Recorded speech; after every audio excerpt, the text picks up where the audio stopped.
Iisa ang tanong ngayon ng mga Dabarkads, babalik pa ba si Atasha Mulak sa longest-running noontime show na Itbulaga bilang host? In fairness, halos lahat ng nakakausap namin tungkol sa Itbulaga, ay iyan ang unang inuusisa sa amin, dahil miss na raw nila ang anak nina Aga Mulak at Charlene Gonzalez sa naturang noontime show ng TV5. Ilang buwan na rin kasing absent si Atasha sa EB, kaya naman nagtatanong ang lahat ng Dabarkads kung mapapanood pa ba nila uli sa programa ang dalaga.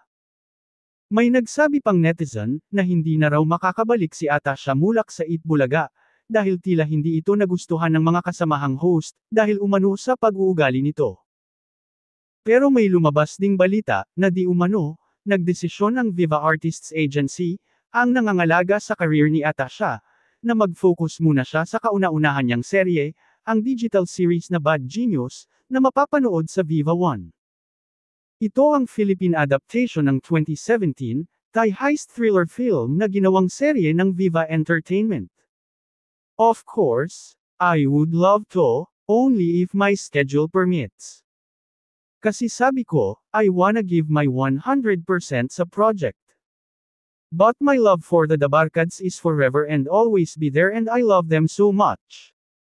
Alam nila yan. I love you guys and thank you guys for everything.